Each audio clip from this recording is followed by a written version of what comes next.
इस वीडियो में NCERT 10th class विज्ञान अध्याय 3 धातु एवं अधातु अभ्यास के 11 तक सभी प्रश्न समाप्त कर लिए गए हैं। आज हम लोग प्रारंभ करते हैं प्रश्न नंबर 12 से लास्ट तक। तो आइए समझते हैं। 12 नंबर प्रश्न है कारण बताइए। क्या कारण बतलाना है? तो ए है प्लैटिनम सोना एवं चांदी का उपयोग आभूषण बनाने के लिए किया जाता है, अर्थात क्यों किया जाता है ये कारण बतलाना है। आइए समझते हैं। प्लैटिनम सोना एवं चांदी बहुत ही कम अभिक्रियाशील धातुएं हैं जिससे ये संक्षारित नहीं होती हैं और इनमें धातुई चमक काफ़ी अधिक होता है। यही कारण है इनका उपयोग आभूषण बनाने में किया जाता है। देखिए प्लैटिनम सोना और चांदी ये धातुएं जो है ये संक्षारित नहीं होती हैं, अर्थात कम अभिक्रियाशीलता होने के कारण ये रिएक्शन नहीं करती हैं, जिनका मूल स्वरूप बना रहता है और इनमें चमक भी काफ़ी अधिक होता है। तो इसीलिए आभूषण के रूप में इनका प्रयोग किया जाता है। बी सोडियम पोटेशियम एवं लिथियम को तेल के अंदर संग्रहित किया जाता है, अर्थात क्यों किया जाता है? तो देखिए सोडियम पोटेशियम और लिथियम जो है बहुत ही अधिक अभिक्रियाशील है। यह हवा में रख देने पर भी जल उठता है और जल से भी अभिक्रिया करता है। तो इसीलिए तेल में रखा जाता है क्योंकि तेल से अभिक्रिया नहीं करता है। देखिए यहाँ सोडियम पोटेशियम एवं लिथियम काफ़ी अभिक्रियाशील धातुएं हैं जो प्रायः हवा के संपर्क में आने से जलना प्रारंभ कर देती है, किंतु इसे तेल में रख देने से इसका संपर्क हवा से टूट जाता है।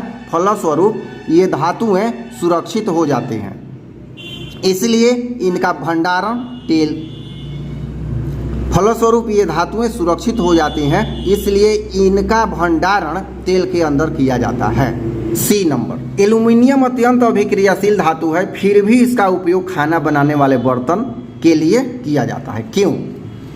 तो चलिए समझते हैं। देखिए सबसे पहली बात कि एल्यूमिनियम को साफ करना आसान होता है, दूसरी बात ये चमकदार होता है और तीसरी बात इम्पोर्टेंट यह धातु यह ऊष्मा का बहुत ही अच्छा चालक होता है। तो यही कारण है। आइए कैसे लिखेंगे। एल्यूमिनियम ऊष्मा का बहुत ही अच्छा चालक है जिससे पकाने वाले भोजन को अधिक ऊष्मा की प्राप्ति होती है और यह बहुत ही जल्द साफ भी हो जाता है। यही कारण है कि काफ़ी अभिक्रियाशील होने के बावजूद इसका उपयोग खाना बनाने वाले बर्तन के रूप में किया जाता है। डी है निष्कर्षण प्रक्रम में कार्बोनेट एवं सल्फाइड अयस्क को ऑक्साइड में परिवर्तित किया जाता है, अर्थात क्यों किया जाता है? तो देखिए धातु के निष्कर्षण प्रक्रम में यदि वह अयस्क के रूप में कार्बोनेट या सल्फाइड के रूप में हो तो उसे ऑक्साइड में इसलिए बदल दिया जाता है क्योंकि कार्बन से जब इसका उपचयन कराया जाता है तब आसानी से धातु प्राप्त हो जाता है। आइए कैसे लिखेंगे। धातुओं के निष्कर्षण प्रक्रम में कार्बोनेट एवं सल्फाइड अयस्क को उसे ऑक्साइड के रूप में परिवर्तित किया जाता है क्योंकि किसी भी धातु के ऑक्साइड से धातु को प्राप्त करना सरल हो जाता है। इसमें धातु के ऑक्साइड को कार्बन से अपचयन करके धातु को प्राप्त किया जाता है, तो इसीलिए इसे ऑक्साइड के रूप में परिवर्तित कर लिया जाता है। 13 नंबर प्रश्न है आपने तांबे के मलिन बर्तन को नींबू या इमली के रस से साफ करते अवश्य देखा होगा। यह खट्टे पदार्थ बर्तन को साफ करने में क्यों प्रभावी है? चलिए आइए समझते हैं। देखिए तांबा जो है ये क्या है? धातु है और यहाँ नींबू या इमली जो है अम्ल है और अम्ल जो है धातु से रिएक्शन करता है तो एक तरह से उसका संक्षारण होता है।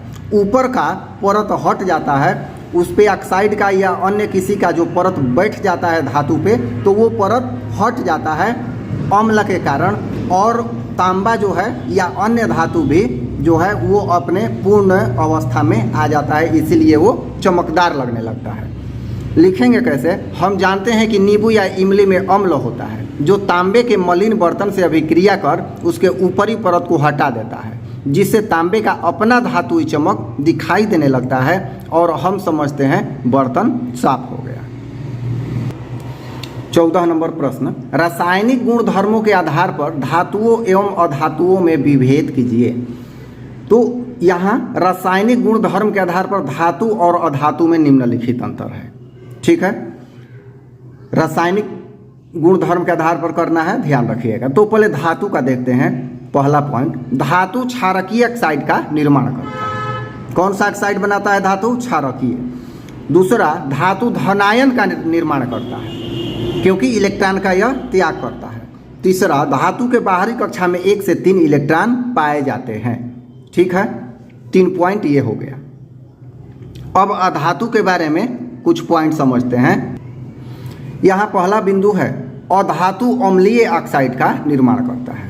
यह अम्लीय ऑक्साइड का निर्माण करता है। दूसरा, धातु ऋणायन का निर्माण करता है क्योंकि यह इलेक्ट्रॉन को ग्रहण करता है हमेशा। और धातु के बाहरी कक्षा में प्रायः 4 से 8 इलेक्ट्रॉन मौजूद होते हैं। तो तीनों में विभेद हो गया 3 पॉइंट के आधार पर। आइए 15 नंबर क्वेश्चन समझते हैं। लंबा प्रश्न है और बढ़िया है। एक व्यक्ति प्रत्येक घर में सुनार बनकर जाता है। उसे पुराने और मलिन सोने के आभूषण में पहले जैसी चमक पैदा करने का ढोंग रचाया।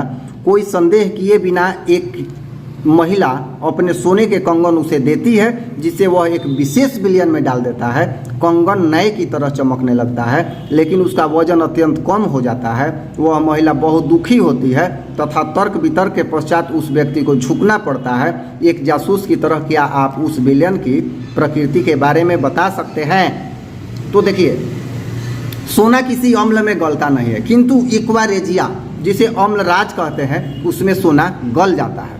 और वह सोनार जो है वही विलयन रखा है एक्वारेजिया का जिसमें सोना डालता है। जो महिला देती है उसे कंगन उसी में डालता है। तो कंगन तो चमकने लगता है किंतु कंगन को वह एक्वारेजिया गला देता है और फिर वह गले हुए सोने को विशेष विधि से बाद में प्राप्त कर लेगा।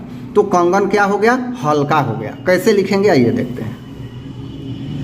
विशेष विलयन की प्रकृति के बारे में हम यह कहेंगे कि यह विलयन एक्वारेजिया है जो सोने को गलाने की क्षमता रखता है। इसलिए सोनार उस विलयन में आभूषण को डालकर उसका वजन कम कर दिया जिसे बाद में विशेष विधि द्वारा पुनः प्राप्त कर लेगा।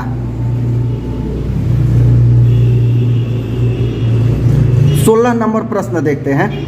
गर्म जल का टैंक बनाने में तांबे का उपयोग होता है परंतु इस्पात लोहे की मिश्र धातु होती है का नहीं। इसका कारण बताइए। अर्थात गर्म जल तांबे का बनता है, इस्पात का नहीं। तो देखिए, गर्म जल जो है वो धातु से, जो गर्म जल है भाप बनता है और भाप जो है लोहे से रिएक्शन कर जाता है, किंतु तांबे से इसका रिएक्शन नहीं होता है। इसलिए तांबे का टैंक संक्षारित नहीं होता जबकि इस्पात संक्षारित हो जाता है। कैसे लिखेंगे? इस्पात भाप से अभिक्रिया कर स्वयं संक्षारित होने लगता है किंतु तांबे के साथ ऐसा नहीं होता है। यही कारण है कि गर्म जल का टैंक इस्पात की अपेक्षा तांबे का बनाना उचित होता है। तो समझ में आ गया होगा कि लोहा जो है वो संक्षारित हो जाता है भाप से अभिक्रिया करके किंतु तांबा नहीं होता है। तो इस तरह से यह इस अध्याय का अंतिम प्रश्न था। अब अगले प्रश्न का उत्तर हम लोग अगले वीडियो में देखेंगे। एक अगला अध्याय लेकर, या तो 7 अध्याय करेंगे जो बायोलॉजी से दूसरा अध्याय है, या फिजिक्स से करेंगे, या फिर रसायन विज्ञान से करेंगे। तो इस वीडियो में इतना ही। धन्यवाद।